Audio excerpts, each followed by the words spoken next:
don't mind the cluster being all torn apart. Let's fix this temperature gauge.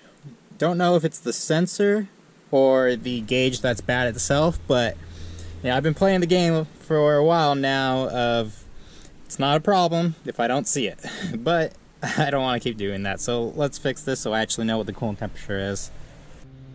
Okay, so let's first make sure we have a coolant temperature sensor in the block.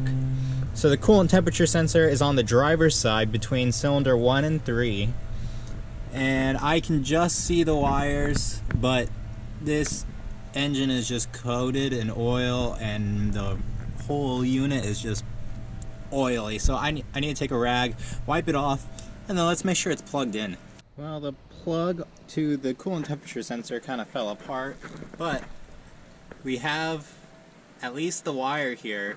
I got it jumped to ground. I don't know if there's a good ground or not, but if it's jumped to ground, shorted to ground, then we should see the gauge go to high, and it should peg at high once I turn the ignition on. Alright, still have the jumper to ground.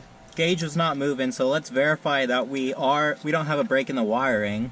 So if I touch the two terminals together,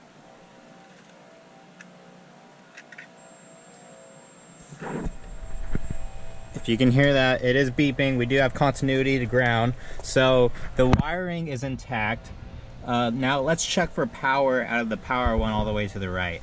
Alright, we are plugged in, and we do in fact have power. Okay, so now that I have a good connection, I want to try the gauge again.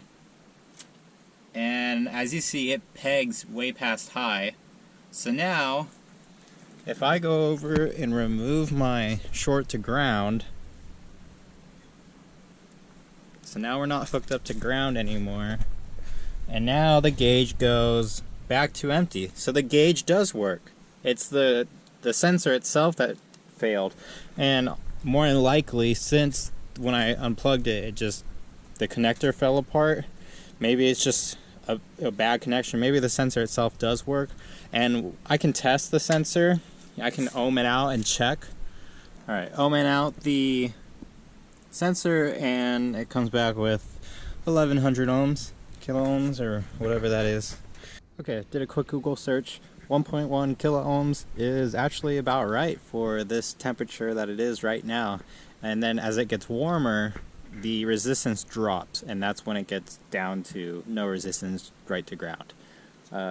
So the sensor appears to actually work. I mean, I don't know how it is when it's warm. We'll find out, but what appears to be the problem was the connector between the wire to the sensor itself.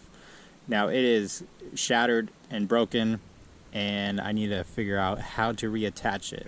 And if that means I have to buy a new sensor, that would be a bummer, but I will figure that out and update you what the solution is. Okay, so able to hook it back into place, and hopefully you can see down there there's the tab for the spark plug holders, spark plug wires, and the coolant temperature sensor wires running through there for now.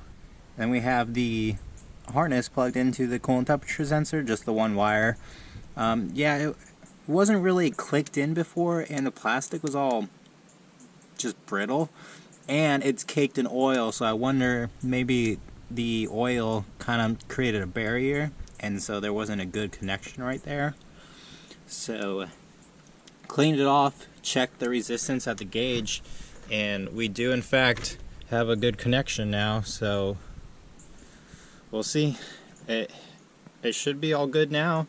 The only thing I don't know is how the gauge works once it warms up, if it actually drops in resistance like it's supposed to.